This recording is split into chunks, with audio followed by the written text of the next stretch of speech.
This is from the national capital. Delhi killer apathy strikes again, wherein a man dies after falling into an open manhole days after the biker fell in the killer Jalbod pit. This is a drunk 32-year-old laborer that dies due to an open manhole. Open manhole kills 32-year-old in Delhi's Rohini area. Man fell into the open manhole in inebriated state Friday. This, in fact, is when the incident took place. The biker fell into the Jalbod pit and died. That is on your screens as well. That was what happened on Friday earlier.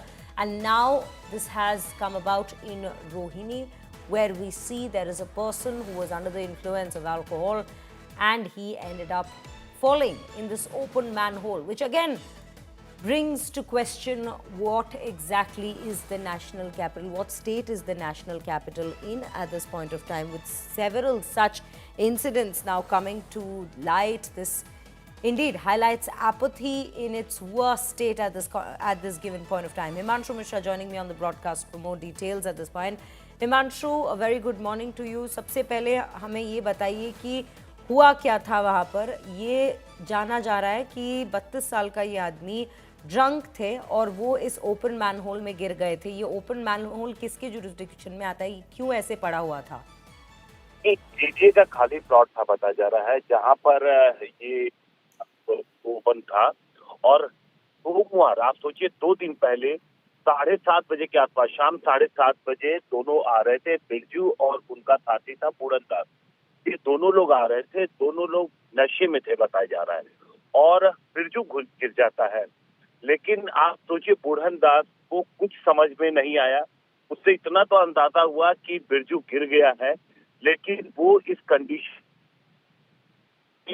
हाथ आगे बढ़ाए इतना तो छोड़िए, बल्कि वो शोर मचा के लोगों को बोल सके कि उसका साथी अंदर गिर गया है। वो गया, घर जाके सो गया। और वो सोमवार शाम 7:30 बजे की ये घटना है।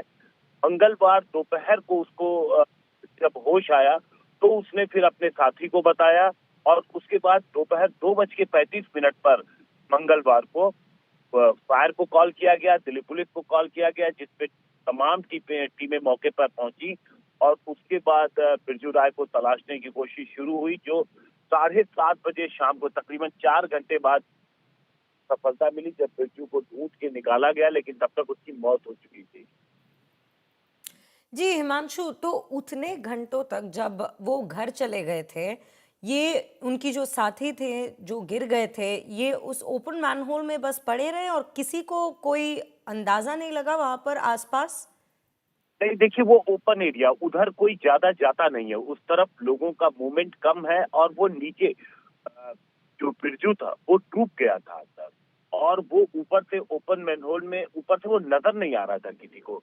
तो जब बताया बुढ़न दास ने कि उसका साथी बिरजू राय अंदर गिर गया है, तब लोगों को इसका पता लगा कि अरे वो तो गिर गया। उसके बाद लोग मौके पर पहुंचे, जब वो नजर नहीं आया तो उसके बाद फौरन फायर को कॉल किया गया, दिल्ली पुलिस को कॉल किया गया। लेकिन आप सोचिए, तकरीबन 16 से 17 घंटे बाद ये जानकारी लोगों को मिली, पुलिस और अथॉरिटीज को ये जानकारी दी गई। उसके बाद वहां से बिरजू राय को ढूंढ के निकाला गया, खोज के निकाला गया। लेकिन जाहिर तौर पर तकरीबन जब तक निकाला गया पूरे 24 घंटे बीत चुके थे। 24 घंटे के बाद बिरजू राय को निकाला गया वहां से, और तब तक उसकी मृत्यु हो चुकी थी। जी जी हिमांशु, हमें ये सारी जानकारी देने के लिए बहुत बहुत धन्यवाद। Well, viewers, this is what we're learning at this given point of time of how this incident came about. Yet another apathy killer in the national capital, raising serious questions with regards to authorities and how they are managing, especially situations like this where we see open pits, open manholes without any sign or any warning, and they just left open, and we see people indeed losing their lives because of such conditions at this point of time.